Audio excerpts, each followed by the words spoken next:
الرجیم بسم اللہ الرحمن الرحیم الحمدللہ رب العالمین والصلاة والسلام علی سید الانبیاء والمرسلین خاتم لما سبق والفاتح لمن خلق المعلن الحق بالحق ابو القاسم محمد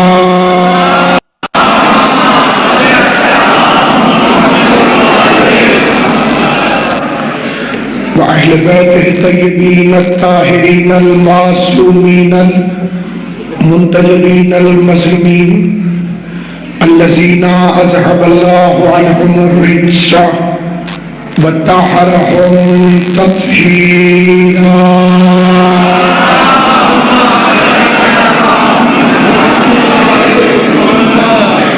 ولعنة الله على أعدائهم وغاصب حقوقهم ومنكر فضائلهم ومصائبهم وولايتهم أجمعين أما بعد قال سبحانه وتعالى في كتابه الحكيم بسم الله الرحمن الرحيم إن الذين فتنوا المؤمنين والمؤمنات ثم لم يتوبوا فلهم عذاب جهنم ولهم عذاب الحريق مل کے صلوات پڑھ لیں محمد و آل محمد.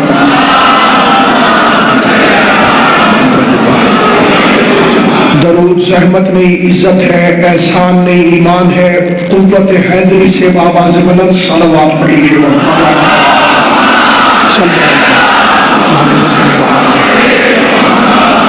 آل محمد کا عظیم اور کریم خالق محمد و اہل بیت محمد کی عزت اور عظمت کے صدقے میں اس بے مثل و بے مثال عبادت کو اپنی بارگاہ میں شرف قبولیت عطا فرمائے. بانیان مجلس، ذاکرین مجلس اور سامعین مجلس کو حسین ابن علی کی طیب الطاہر امہ کی بارگاہ سے خدا اس پرخلوص عبادت کا بہترین اجر عطا فرمائے.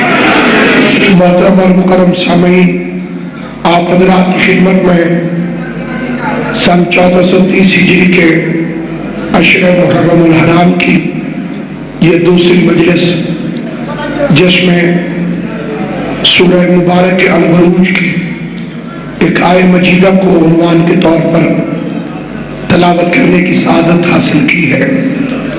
ارشاد ہو رہا ہے ان الذین فتنوا المؤمنین والمؤمنات، وہ لوگ جو مومنین اور مومنات میں فتنہ پیدا کرتے ہیں، ثم لم یتوبوا، اور پھر اس کے بعد توبہ بھی نہیں کرتے، ان کے لیے ہم نے دردناک عذاب کو تیار کر رکھا ہے.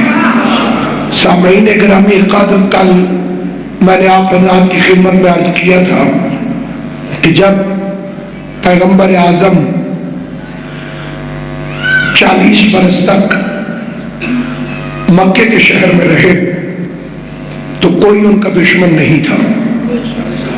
اپنی امانتیں کافر رسول خدا کے پاس رکھتے تھے، آپ کو صادق مانتے تھے اور امین تسلیم کرتے تھے. اس 40 سال میں ایک دن بھی میرے نبی نے قرآن کی کوئی آیت نہ پڑھی، حالانکہ قرآن مذہب اہل بیت کے عقیدے کے مطابق ازل سے رسول خدا کے علم میں تھا. لیکن اگر میرا نبی ان 40 برسوں میں قرآن پڑھتا تو ممکن ہے کہ کوئی یہ سمجھتا کہ یہ قرآن کی پیروی کر رہے ہیں. نہیں، میں سمجھا نہیں سکا. قرآن کہتا کہ سچ بولو، دنیا سمجھتی کہ کیونکہ قرآن نے کہا ہے اس لیے سچ بولا ہے. اللہ نے پہلے کردار رسول کا پیش کیا، پھر قرآن نازل کیا، تاکہ پتہ چلے یہ قرآن کی پیروی نہیں کرتا، قرآن محمد کی پیروی کرتا ہوں۔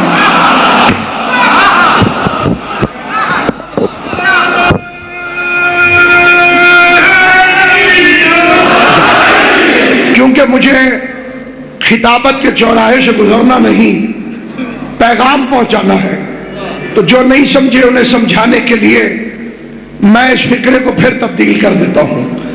آواز قدرت آئی میرے حبیب پہلے انہیں قرآن بن کے دکھا دے، پھر انہیں قرآن پڑھ کے سنا دے۔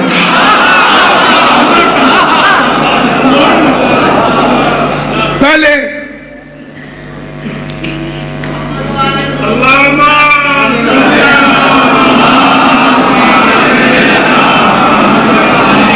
بندہ پہلے اپنی لکھائی ٹھیک کرے، میرے کو تو نہیں پڑھا جا رہا۔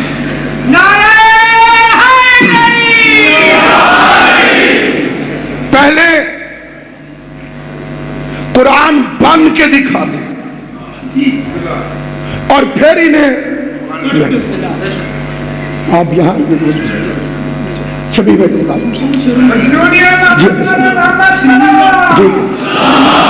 شبیب پہلے قرآن بن کے دکھا دے اور پھر قرآن پڑھ کے سنا دے۔ پہلے اپنا کردار پیش کر، پہلے اپنی سیرت پیش کر، پہلے ان کے درمیان چلتا پھرتا قرآن بن، اور پھر اپنے کردار کے ذریعے سے انہی لوگوں کے درمیان زندگی گزار کر اعلان کر کے میں اللہ کا رسول ہوں۔ اعلان رسالت ہونے لگا تو صرف 40 افراد کا مجمع تھا۔ اب میری مجبوری ہے کہ یا علی تیرے کیا کہنے، رسالت کا اعلان ہو تو 40 بندے کافی ہوتے ہیں، ولایت کا اعلان ہو تو 1.5 لاکھ کا مجمع اکٹھا کرنا پڑتا۔ جب علی کی ولایت کا اعلان،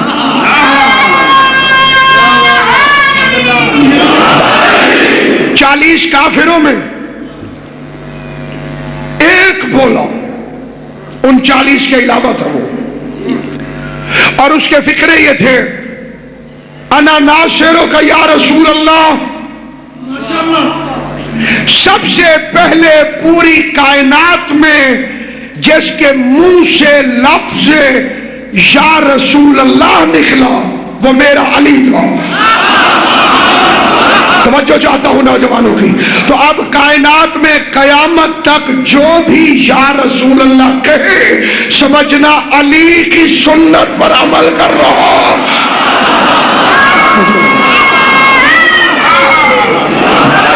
اور اب تصویر کا دوسرا رخ بھی دیکھ لیجئے، جس نے سب سے پہلے یا رسول اللہ کہا وہ علی ہے، اور جس نے سب سے پہلے یا علی کہا وہ نبی ہے۔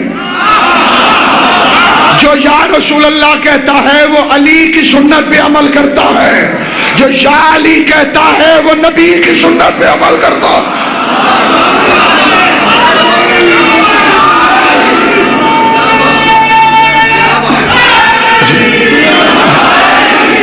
اور اب یہ ہمارے بھائیوں کے مولوی صاحبان میں سے ایک بڑا مشہور نام ہے مولانا شبلی نعمانی، وہ تحریر فرماتے ہیں کہ واقعہ سچا ہے، واقعی رسول نے علی سے کہا تھا کہ میں تجھے اپنا وزیر بناؤں گا، لیکن کہنے لگے کہ اس کا حقیقت سے تعلق نہیں۔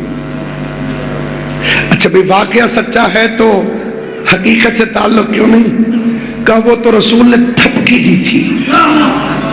تھپکی سمجھتے ہیں کہ بچے سے کہا کہ پاس ہو کے دکھاؤ، موٹر سائیکل لے کے دوں گا، پھر لے کر نہ دی۔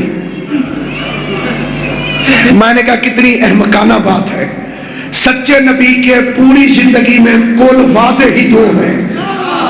پہلا وعدہ ہے عمل کرو جنت لے کر دوں گا، دوسرا وعدہ ہے مدد کرو وزیر بناؤں گا، اگر اس نے مدد کرو وزیر والا وعدہ تھپکی دی تھی تو کتنا مزہ ہے کہ جب قیامت والے دن مولوی صاحبان نماز روزے کی گٹھڑیاں اٹھا کے اللہ کی بارگاہ میں رسول کے پاس جا کے کہیں یہ نماز، یہ روزہ، یہ حج، اور اب جنت کا وعدہ پورا کیجئے، اور رسول آگے ہنس کے کہے کیسی جنت، کہاں کی جنت، میں نے تو بس ایسے تھپکی لگا کے تمہیں عبادت۔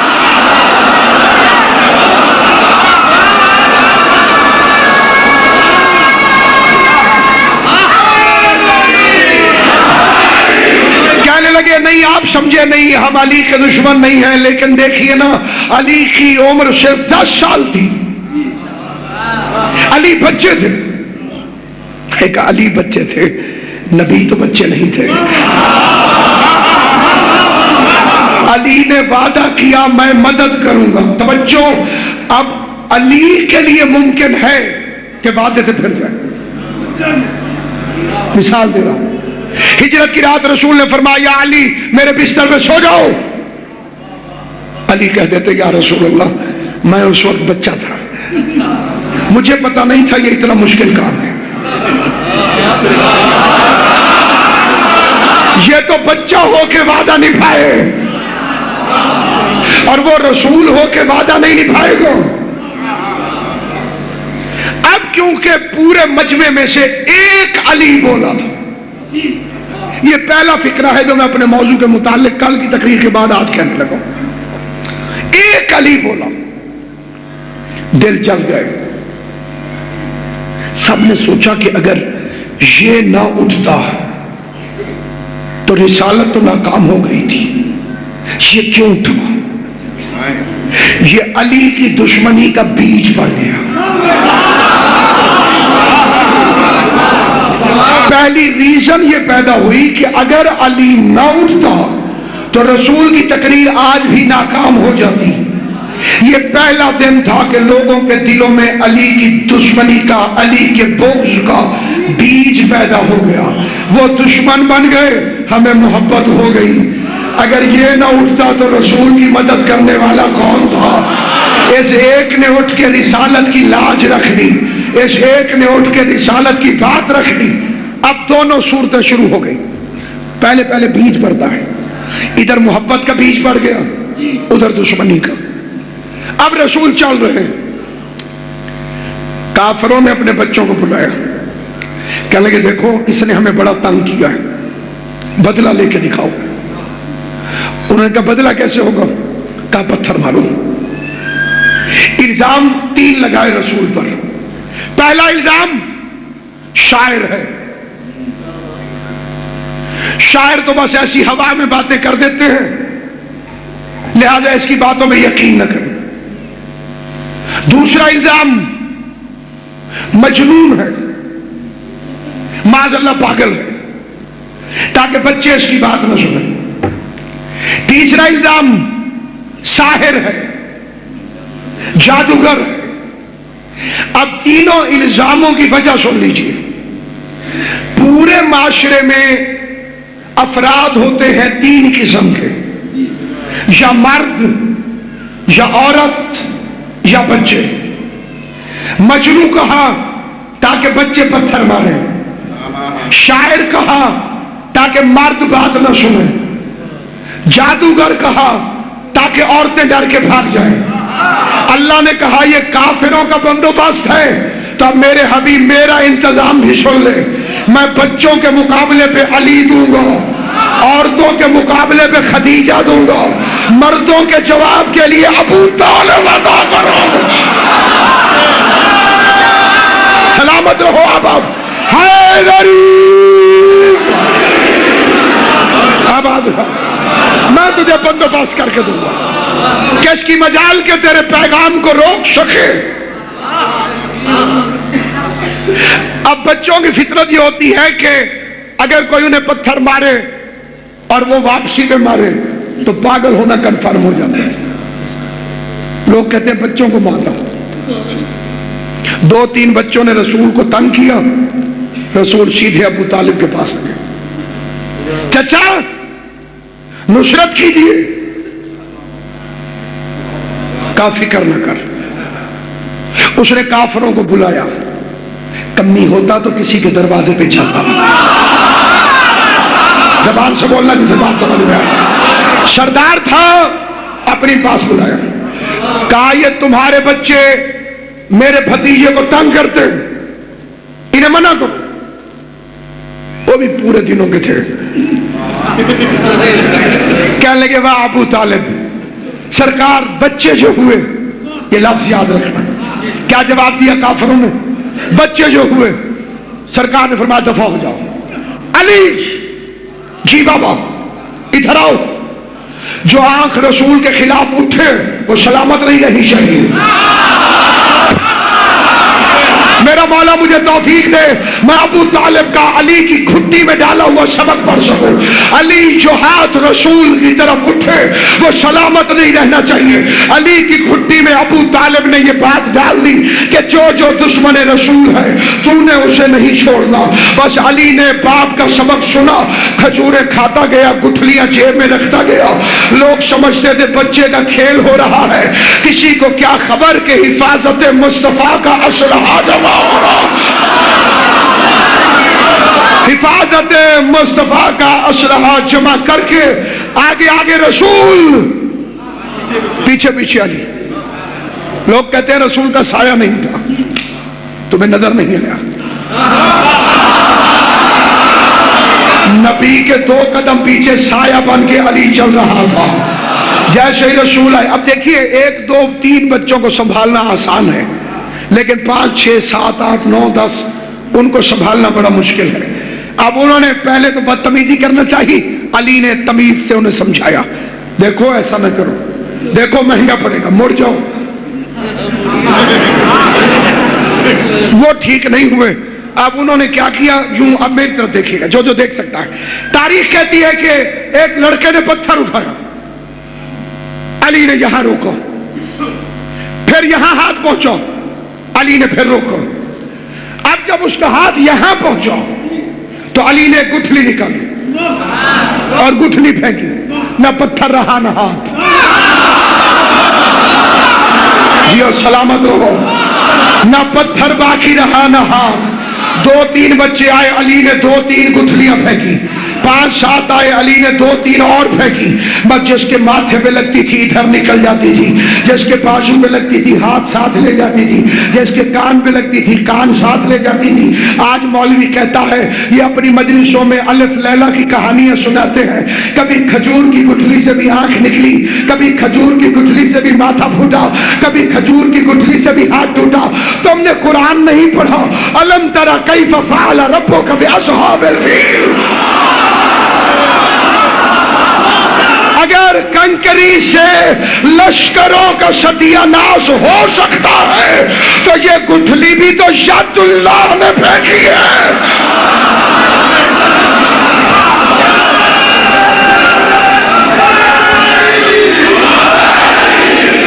یہ گٹھلی پھینکنے والا بھی تو ید اللہ. بڑے زخمی کافروں کے بچے لہو لہان اپنے اپنے گھروں میں آئے. امریکہ کی ایک بہت بڑی تحقیق والی کتاب میں یہ تذکرہ ہے. وہ کہتے ہیں کہ بر صغیر کی عورت گنگی ہوتی ہے. کیوں؟ ان کا حق نہیں مانتی, ساری زندگی چپ رہ کے گزار دیتی ہے. لیکن ایک بات کی گواہی دینا, یہ چپ رہنے والی عورت بھی اپنے بچے کی خاطر گھر سے باہر لڑنے آ جاتی. تو جب ہمارے علاقے کی عورتیں قبلہ اپنے بچے کے لیے لڑنے کے لیے باہر آ جاتی ہوں, تو خیر سے عرب کی عورتیں جو ویسے ہی گھر سے نکلنے کی شوقین ہوں, جو میدان جنگ میں کمانڈر ان چیف رہ چکی ہوں, وہ اپنے بچوں کے لیے گھر سے باہر نکلی. اب علی اور ابو طالب سے لڑنے کی ضرورت تو نہیں تھی، لیکن تاریخ کہتی ہے بچے زخمی ہاتھ پکڑے ہوئے سیدھی مندروں میں، اے لات علی سے بدلہ لے، اے منات علی سے بدلہ لے. بھئی مسلمان عورت اللہ کو پکارے گی، عیسائی عورت مریم اور عیسیٰ کو بلائے گی. یہ بت پرست تھی، کسی نے لات کو پکارا، کسی نے منات کو پکارا، اور کہتی کیا تھی؟ لات علی سے بدلہ لے، منات علی سے بدلہ لے. اور بہت چپ کر کے اپنی زبان پہ زبانی سے کہہ رہے تھے چپ کرو، شکر کرو، ابھی علی کا رخ تمہاری طرف ہے. اس دن سے ڈرو جب علی ہماری طرف. نہ لات بچے گا نہ منات بچے گا.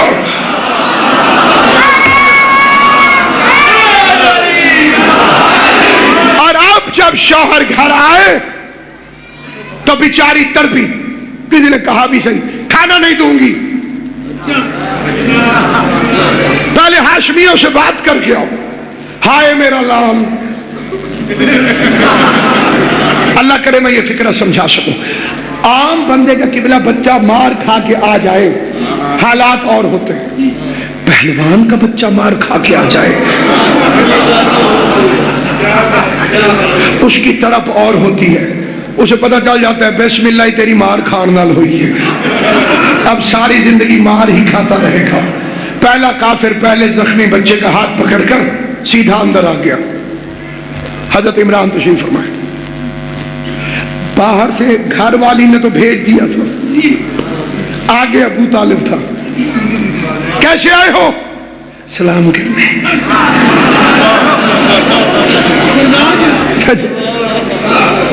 سرکار سلام. اچھا بیٹھ جاؤ. اور زخمی بیٹے کو لے کے بیٹھ گیا. تھوڑی دیر بعد ایک اور بچہ بھی آ گیا اپنے باپ صاحب.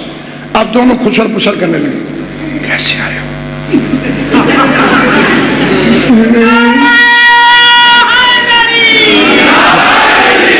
کیسے آئے ہو؟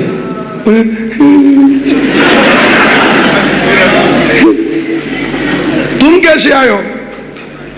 ان کے اندر بھی یہ آگے لگی ہوئی، یہ بھی زخمی ہے. 2 3 4 5 6 7 کافی سارے کافروں کے بچے آ گئے. اب جو کافی سارے اکٹھے ہوئے تو اب ذرا ہمت پیدا ہوئی، لیکن سامنے ابھی بات نہیں کی. اشارہ کیا کہ ذرا باہر آؤ. سارے باہر آ گئے. اب ایک بزرگ تھا وہ کھڑا تھا، اس نے بچے اکٹھے کیے. تمہیں کس نے مارا؟ علی نے. اور تمہیں؟ علی نے. تمہیں؟ سارے بچے علی علی کرنے لگے.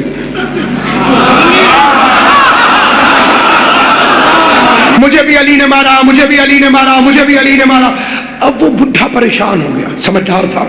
اس نے کہا نہیں نہیں تم پریشان ہو رہے ہو، بے وقوف چول جائے. اتنے ساروں کو اکیلا علی کیسے مار سکتا ہے؟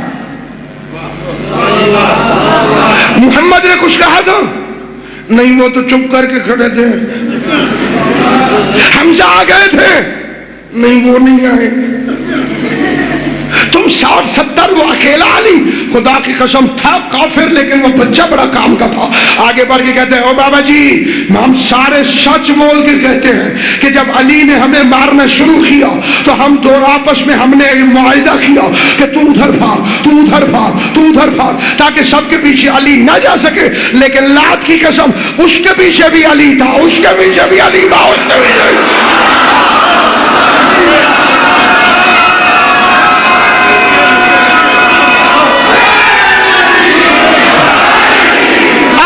بٹھا دل ملایا. ہاں جادوگر تو ہیں یہ ہاشمی جادوگر تو ہیں. آؤ چلو ابو طالب سے بات کریں. آپ سب کا ابو طالب تیرے بچے نے ہمارے بچوں کو زخمی کیا ہے. ابو طالب ہنسنے لگے. کہا ہمارے بچے زخمی ہو گئے آپ ہنستے ہیں. پر میں کیا کہوں بچہ جو ہوا جو ہے یا نہیں آپ کل تم نے کہا تھا آج عمران نے کہہ دیا. اب یہ زخمی بچے بڑے ہو کر رضی اللہ بنے.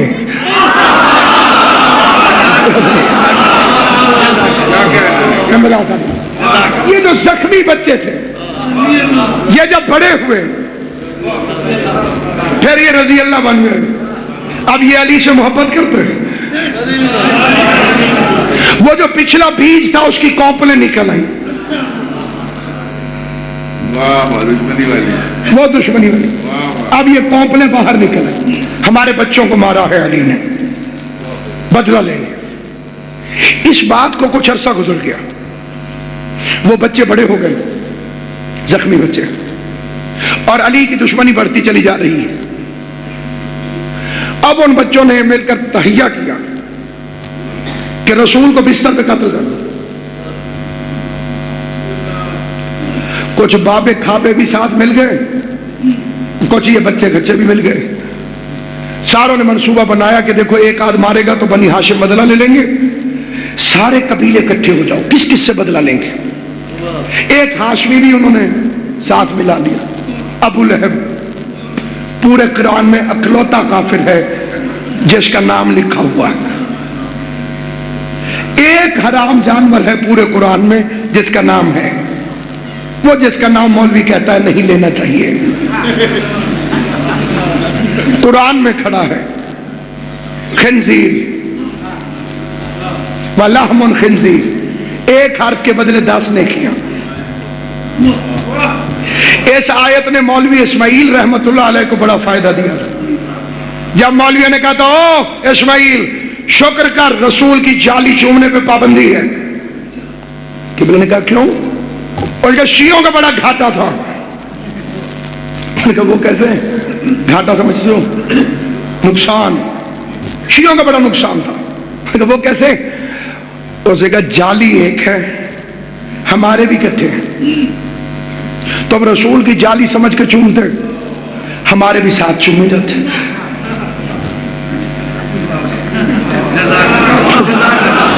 نمبردار صاحب قبلہ اسماعیل صاحب ہنسنے لگے۔ قبلہ نے قرآن اٹھایا، مولوی کو کہا چومش ہے، اس نے قرآن کو چوما۔ اسماعیل صاحب ہنس کے کہتے ہیں اس میں تو خنزیر کا نام بھی لکھا ہوا ہے۔ سمجھ آئیے بات یا نہیں ہے؟ اس میں تو فرعون کا نام بھی لکھا ہوا ہے، تو نے قرآن چومنے سے پہلے فرعون والا صفحہ پھاڑ لیا تھا۔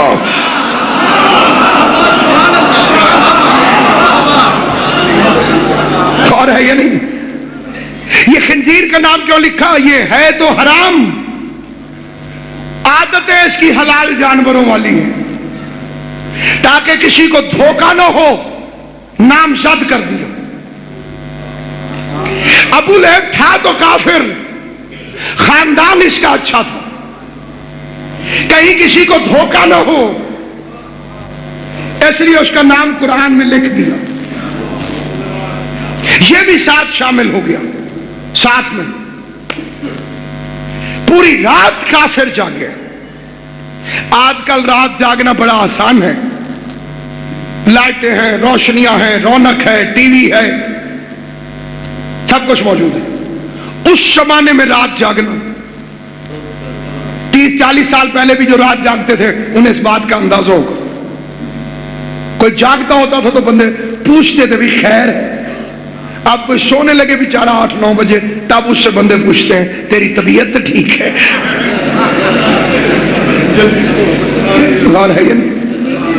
پوری رات جاگنا، اس میں مجھے اعتراض نہیں کہ آپ رات کیوں جاگتے، جاگیے، لیکن میں آپ کو ایک حدیث سناتا ہوں۔ حضرت امام حسین علیہ السلام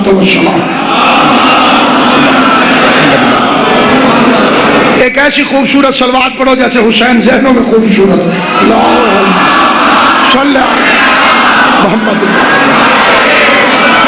دیکھیں شریعت پہنچانے والے کا کام نافذ کرنا نہیں، پہنچانا ہے۔ وَمَا عَلَيْنَا إِلَّا الْبَلَاغُ الْمُبِينُ، نبی بھی فرماتے ہیں ہمارا کام بس کھول کھول کے پہنچا دینا ہے۔ اسلام آپ کے پوری رات جاگنے پر اعتراض نہیں کرتا، اسے کوئی اعتراض نہیں، آپ پوری رات جاگیے، دن کو بھی مت سوئیے، جاگ سکتے ہیں جاگیے، لیکن امام حسین فرماتے ہیں کہ جو پوری رات جاگے اور صبح کی نماز نہ پڑھے اس کا رات کا جاگنا حرام ہے۔ توجہ فرمائیے نہیں فرمائی؟ چلے میں اس کی تشریح کر دیتا ہوں۔ ناصر عباس نے پوری رات مجلسیں پڑھی اور ماتم کیا، چھپیداری کرتا رہا۔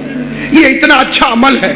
حسین خوش، حسین کی اماں خوش، حسین کا نانا خوش، حسین کا بابا خوش، حسین کا بھائی خوش، ماتم کیا۔ صبح کی نماز ہوئی تو تھکا ہوا تھا، سو گیا۔ اب یزید خوش۔ دونوں پارٹیوں کو ووٹ نہیں دیے جا سکتے۔ غور ہے یا نہیں ہے؟ اب جڑے چپ ہو تو وارث کوئی نہیں گل ہے، غور ہے یا نہیں ہے؟ دونوں پارٹیوں کو ووٹ نہیں دیے جا سکتے۔ یا دو رنگی چھوڑ دے، یک رنگ ہو جا، سراسر موم ہو یا سنگ ہو جا، یا حسینی بن یا یزیدی بن۔ اب یزید خوش ہوگا کہ ساری رات جاگا تھا ناصر عباس، صبح کی نماز نہیں پڑھی، کیوں خوش ہوگا کہ پوری رات جو حسین کا بندہ تھا صبح میرا ہو گیا۔ اور ہو سکتا ہے کہ اب حسین روئیں کہ میرے بندے نے نماز کیوں نہیں پڑھی۔ اپنے کو تکلیف ہوتی ہے۔ مولوی پیسے کے لیے نماز پڑھاتا ہو اس کی بات نہیں ہے، صحیح معنی میں مولوی ہو اور اس کا بیٹا نماز نہ پڑھے اسے دکھ ہوگا۔ اور کوئی حسینی ہو اور نماز نہ پڑھے، مجلس مکتب حسین ہے، نماز مقصد حسین ہے۔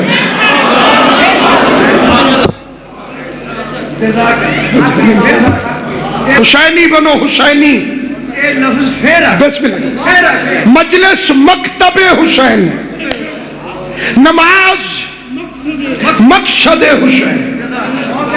قبلہ نے فرمایا تو ایک فکر ہے اس کی تشریح میں اور بھی عرض۔ دیکھو، ایک ہوتی ہے مارکیٹ، ایک ہوتی ہے فیکٹری۔ اس کے ترجمے کی ضرورت نہیں ہے لیکن چھوٹے بچوں کو سمجھا دیتا ہوں۔ فیکٹری میں مال بنتا ہے،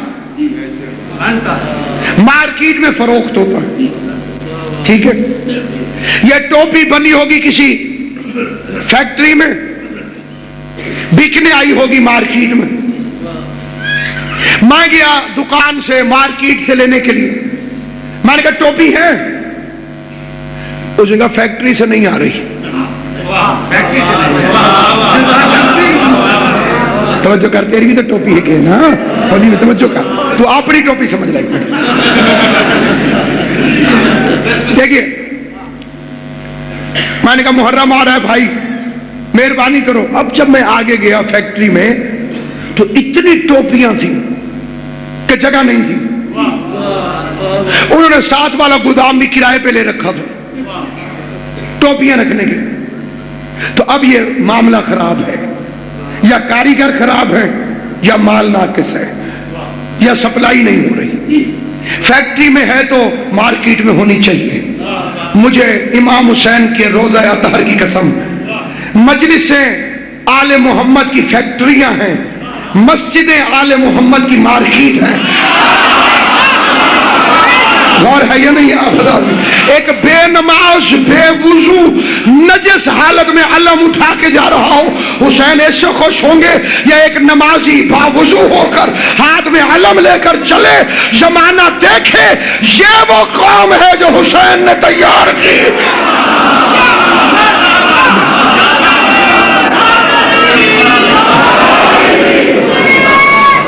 حیدری وقت آخر لب شبیر پہ آئی یہ صدا، میرے معبود صدا ہوتی رہے تیری ثنا۔ روز اول کا جو وعدہ تھا ہوا وہ پورا، میں تیرا بندہ ہوں پھر کرتا ہوں تجھ سے وعدہ، تیرے اسلام کو ہر دور میں غازی دے گی، میری مجلس تیری مسجد کو نمازی دے گی۔ حسینی بنو، حسینی، حسین والے بنو، حسین والے۔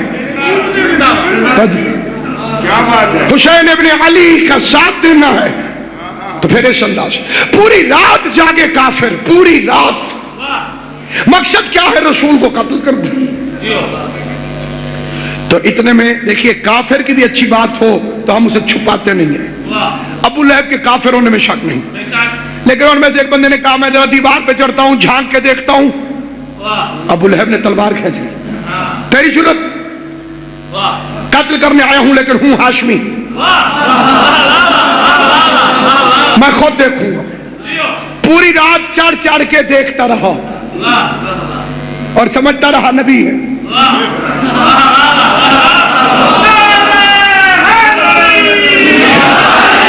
شبی بھائی ایک ہے میرا مولا علی, سو جائے تو نبی لگتا ہے, بول پڑے تو خدا لگتا ہے.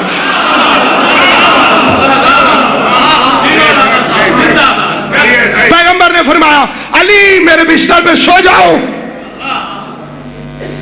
خطرہ ہے, سو جاؤ. خالی سو جاؤ نہیں, خطرہ ہے. جو بندے چپ ہیں انہیں پھر سمجھاتا ہوں. اعلان ہو جائے کہ خدا نخواستہ حضرات مینار پاکستان پر جلسہ ہے اور خدا نخواستہ وہاں بم پھٹے گا, شرکت فرما کے ثواب دارین حاصل کریں. جڑے چپ ہو تاری تیاری بنتا نہیں گئی. کوئی جائے گا؟ آپ سوچو علی کسے کہتے ہیں؟ رسول نے فرمایا علی سو جاؤ, خطرہ ہے. وہ خطروں میں لمبی تان کے سو گیا. خالی اس نے ایک فکرہ کہا یا رسول اللہ کیا میرے سونے سے آپ کی جان بچ جائے گی؟ میں کہتا ہوں یا علی کائنات قربان کروں تیرے الفاظ پر.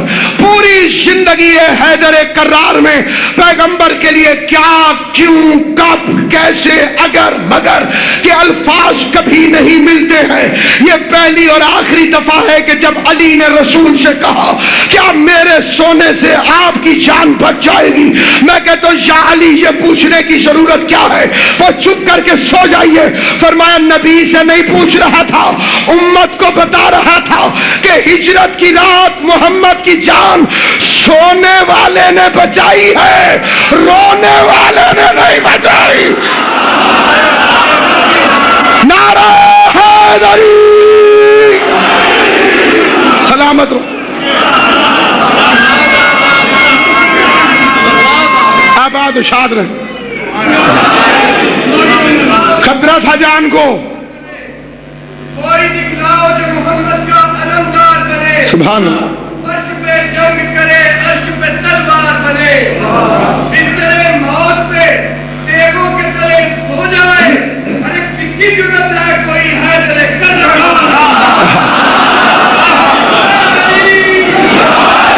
وہ رسول کے بستر پہ سو گیا, پیغمبر کے بستر پہ سو گیا. یا رسول اللہ تکیے رکھ کے نکل جائیں گے.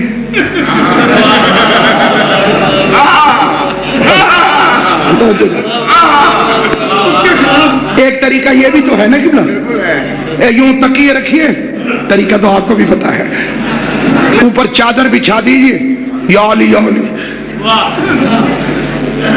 علی کو سلانا ضروری ہے. خدا کی قسم تاریخی فکرہ کر رہا ہوں.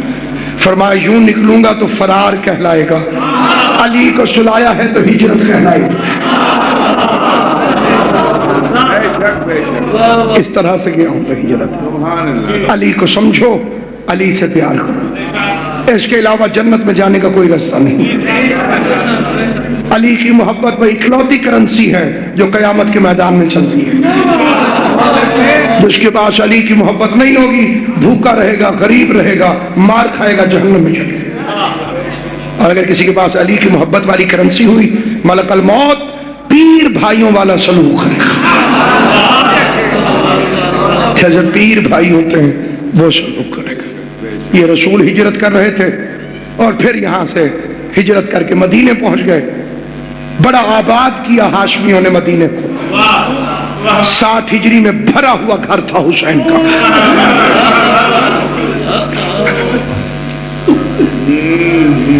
برابر کا بیٹا سجاد, جب کٹھے چلتے تھے نا حسین اور سجاد, پتہ نہیں چلتا تھا حسین کون ہے. سجاد کو ایک جیسی داڑھی، ایک جیسا قد، ایک جیسا چہرہ، کیونکہ 28 رجب کو حسین بوڑھا نہیں تھا۔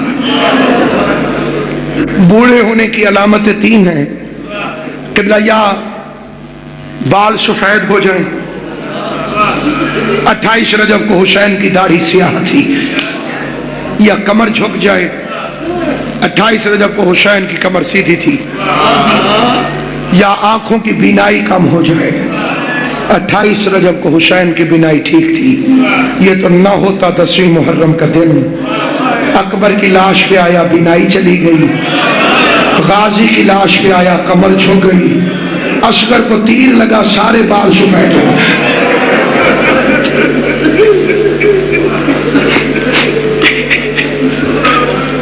یہ مجمع خدا اسے نظر بد سے محفوظ رکھے، یہ محنت ہے زینب عالیہ کی، یہ مجلس محنت ہے شہزادی زینب عالیہ کی۔ مقصد شبیر پورا نہ ہوتا اگر زینب ساتھ نہ ہوتی۔ ہر ایک نے حسین پہ بیٹے قربان کیے، زینب نے حسین پہ نسل۔ آج حسنی سید ہیں، حسینی سید ہیں، زیدی ہیں، عابدی ہیں، جعفری ہیں، کاظمی ہیں، رضوی ہیں، تقوی ہیں، نقوی ہیں، لیکن زینبی نہیں ہے۔ کوئی نہیں کہتا کہ میں بی بی زینب کی۔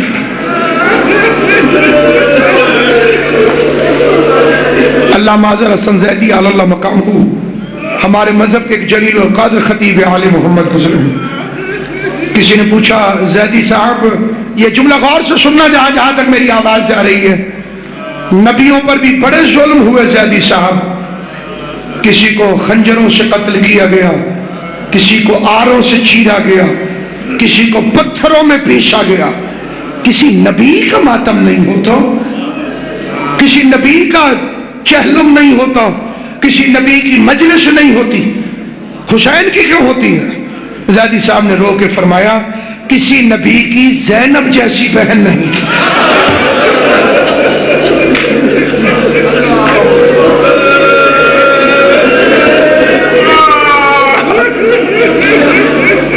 بڑا عظیم نوحہ خان شاعر گزرا ہے، شبی بھائی ذکی سرور کوٹی، اس نے ایک نوحہ لکھا، اس میں ایک شعر ہے، نام نہ پوچھو سر پیٹو گے، کام کی عظمت سے پہچانو، کون ہے بیڑا پار لگا کر ساحل پہ مر جانے والی۔ دنیا میں کوئی ایسی بہن ہوگی، کائنات کی ہر مستور کو حق ہے اپنی مرضی کا حق المہر مانگے۔ جب علی نے پوچھا نا زینب حق مہر میں کیا لکھوانا چاہتی، کہا بابا عبداللہ سے کہو لکھ دے جب حسین مدینہ چھوڑے عبداللہ مجھے ساتھ جانے سے منع نہیں کرے۔ خدا میری بہنوں کے نصیب نیک کرے، بیٹیوں کے نصیب نیک کرے۔ حسین کی ماں کا صدقہ خدا تمہیں نہ ماں باپ کے گھر میں کوئی دکھ دکھائے نہ سسرال کے گھر میں۔ میں اپنی بیٹیوں بہنوں سے مخاطب ہوں، عربوں میں ایک رسم تھی قبلہ، یہ ہمارے خاندانوں میں بھی موجود ہے، لیکن ہو سکتا ہے کہ کئی مختلف طریقوں سے ہو، لیکن عربوں میں یہ رسم تھی، شادی کے بعد 3 دن تک اکرم بھائی دلہن کا بھائی دلہن کے سامنے نہیں آتا تھا۔ ہمارے کئی علاقوں میں ماں نہیں جاتی، وہاں پہ رواج تھا بھائی نہیں جاتا تھا، اور زینب عالیہ نے زندگی میں کوئی دن نہیں گزارا تھا جس دن حسین کے چہرے کی زیارت نہ کی ہو۔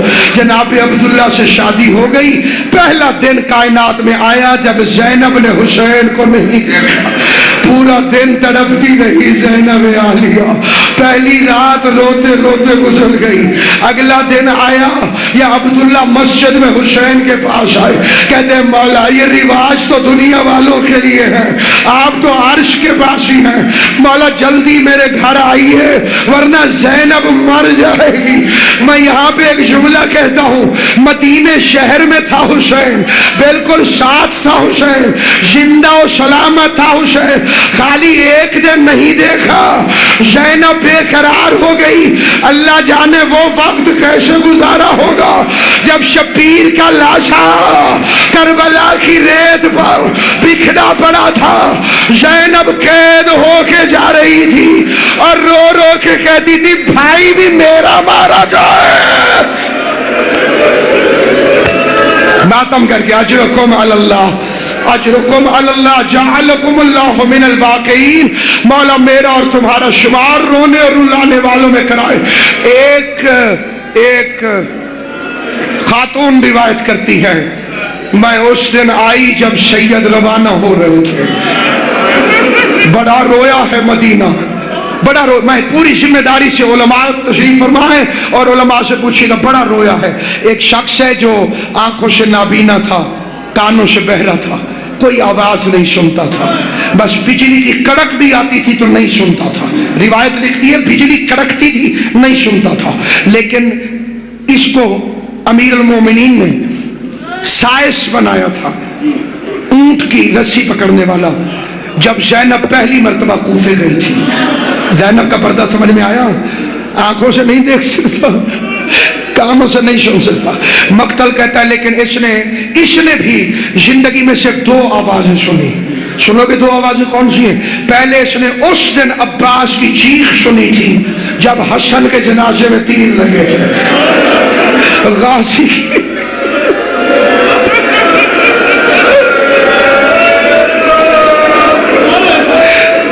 جب حسین بھائی کے جنازے کے سامنے آ کر مدینے والوں سے کہتا تھا نہ مارو میں واپس لے کے جا رہا ہوں۔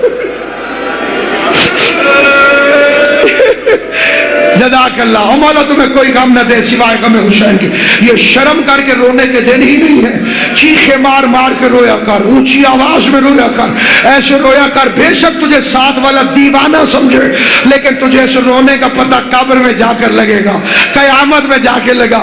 فاطمہ زہرا ایک ایک آنکھ کے سامنے رومال لے کر آنسوؤں کو لینے کے لیے آئی ہوئی ہے، بیوی نذرانے قبول کر۔ دوسرا اس دن اس نے آواز رونے کی سنی جب سید مدینے سے جا رہے تھے، کہتا یہ کیسا شور ہے؟ بیٹی نے بتایا زینب جا رہی ہے۔ تڑپ کے اٹھ کے کہتا ہے انہیں کسی نے روکا نہیں ہے، انہیں کسی نے روکا نہیں ہے، ارے اس کی عزت سے تو میں واقف ہوں۔ اس انداز سے بیویاں چلنے لگی۔ عباس نے دکانوں کو بند کروایا، مدینے میں منادی کرائی گئی۔